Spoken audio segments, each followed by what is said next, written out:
Ngayon naman, isi-share ko sa inyo kung paano kayo makakuha ng inyong pag-ibig calamity loan form. So, itong form na ito yung gagamitin ninyo kung kayo ay mag-apply ng calamity loan sa pag-ibig. Ngayon, bago yan, kung kayo ay bago sa aking vlog, please consider to subscribe para updated kayo lagi sa mga videos ko. Ngayon guys, sa Google search ng cellphone ninyo, click nyo lang yan. Dito sa my search, i-click nyo lang yan. Dito, i-search nyo lang yung pag-ibig calamity form. Then, lalabas na agad yung form ng calamity loan. Ayan, so ito yung calamity loan application form. Naka-PDF yan. So, para ma-download natin yan, click nyo lang yan. Pag click nyo yan, automatic ma-download yan sa cellphone ninyo. Click continue. Ayan, then guys, sa cellphone ninyo, depende kung ano yung pang-open ng files or documents sa cellphone ninyo. So, open nyo lang.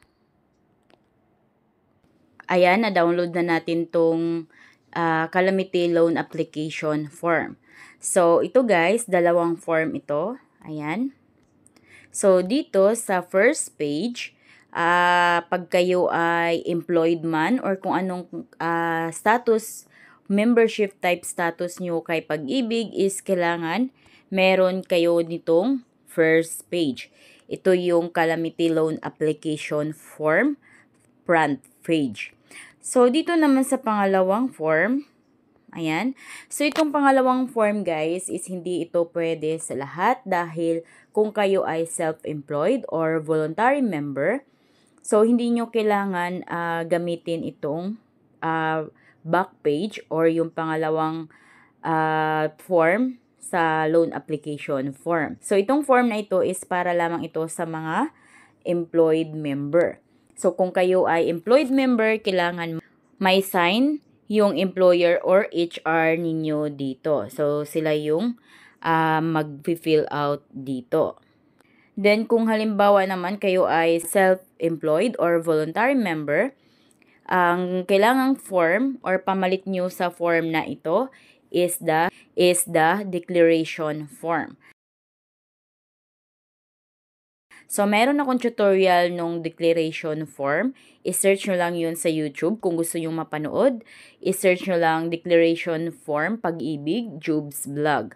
Lalabas na dyan yung tutorial ko kung paano nyo ito makuha at ang tamang pag-fill out ng declaration form. Ngayon, mag-fill out na kayo dito. So, ano ang tamang pag-fill up nito? So, dito, may nakalagay na to be filled out by the applicant. So, kung sino yung mag-a-apply ng loan, of course, dapat pangalan or information ninyo ang nakalagay dito. Then, sa pagpa-print nito, nakalagay this form back-to-back in one single sheet of paper. So, dito, lagay nyo yung kompletong pangalan ninyo. Apelyido, last name, pangalan, first name, name extension. So, kung kayo ay may name extension tulad ng junior, senior, the second, the third, so lagay nyo dito sa name extension. Then, your middle name. Then, maiden middle name para sa mga married women. At saka kung halimbawa naman, wala kayong middle name, so lagyan nyo ng check yung box ng no middle name. Next is Pag-ibig mid number or RTN. So, wag nyo kalimutan na ilagay yung Pag-ibig mid number ninyo. Dito naman sa application number, so wag nyo lagyan yan. Si Pag-ibig na dyan, maglagay ng application number. Next naman is complete mother's maiden name. So, pag sinabing mother's maiden names, pangalan ng mama ninyo sa pagkadalaga. Next is your nationality. So, lagay nyo lang dyan, Filipino.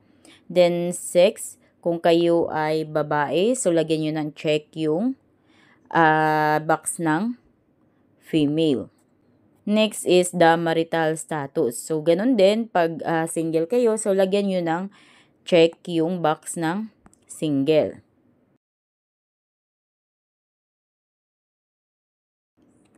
Next is your citizenship. So, ganun din, Filipino.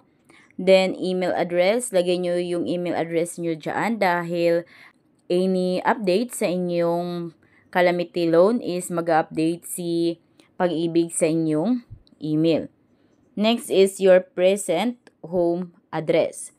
Dito, lagay nyo lang yung kung kayo ay may unit, room number, building name, lot number, or block number. So, kung wala kayong mga halimbawa room number, ganun guys, so wag nyong lagyan. Then, dito, lagay nyo yung street name, subdivision. Kung wala, wag nyong lagyan. Then, your barangay, municipality or city, province or state or country. Then, your zip code. So, kung halimbawa, taga Taytay Rizal kayo at hindi nyo alam yung zip code ng Taytay Rizal, so search nyo lang sa Google search, zip code Taytay Rizal. So, doon, malalaman nyo na kung ano yung zip code ng lugar ninyo. Next naman is the cellphone number. So, lagay nyo yung cellphone number ninyo. Then, your home telephone number. So, kadalasan yung iba is wala namang telephone number. So, pwede niyang hindi nyo lagyan. Then, applicant's taxpayer identification number. So, kung may BIR TIN number kayo, so, pwede nyong lagyan. Kung wala is wag nyong lagyan. Para naman sa mga may SSS or GSIS number, so lagyan nyo kung meron. Kung wala, of course, wag nyong lagyan. Dito naman sa permanent home address, lagyan nyo din yung mga information na kailangan ninyong lagyan dyan. Next is employer or business name. So, kung halimbawa, employed kayo, so lagay nyo dyan yung pangalan ng company ninyo. Sa mga self-employed naman or mga voluntary member, so lagay nyo dyan kung ano nga ba yung occupation ninyo. So lagay nyo lang dyan. Next is the employer or business address. So lagay nyo yung kompletong address ng kung saan kayo nag-work. Then kung para kayo naman ay mga self-employed, voluntary member, so ang lagay nyo din is yung address ng inyong kung saan kayo nakatira. So, dahil ito is calamity loan, so dapat yung address ninyo guys, present home address ninyo is kasali sa naka-declared as state of calamity. So, again, dapat yung present home address ninyo para ma-approve kayo sa inyong calamity loan is dapat yun yung naapektuhan ng calamity. Next is business telephone number. So, kung may telephone number kayo sa inyong pinagtrabahoan, so lagay niyo. Pero kung wala, wag nyo nang lagyan. Next is nature of work. So, ano nga ba yung nature ng work ninyo? So, sa mga self-employed voluntary member na online ang work, so mga freelancer, so lagay nyo dyan freelancer. Next is the loan term. Dito sa loan term, meron kayong dalawang mapagpipilian kung anong klaseng loan term ang gusto ninyo. So, pwede kayo magbabayad sa calamity loan ninyo kung 2 years ba or 3 years. So, kung halimbawa gusto nyo naman is mabilis lang matapos yung calamity loan ninyo, so, lagyan nyo ng check yung box ng 2 years. Next is source of fund. So, kung kayo ay employed, so, lagyan yung source of fund is the salary. Next is the loan purpose. So, ano bang purpose ng paglo-loan ninyo? So, dito, ito yung mapagpipilian. Home enhancement, tuition or educational expenses, health and wellness livelihood, housing-related, house repair, minor home improvement, and others. Please specify. Dito sa others, lagyan nyo yung check yung others. Then, lagay nyo lang dito sa baba kung anong reasons kung bakit nga kayo mag-a-apply ng calamity loan. Next is the employee ID number. Then, para naman sa mga voluntary members, self-employed, so wag nyong lagyan yan. Date of employment naman, so kung kailan kayo na-employed or kailan kayo na-hired. Next is the previous employment details from date of Pag-ibig membership. So, lagyan nyo dito yung employer or business name na napagtrabahoan nyo na.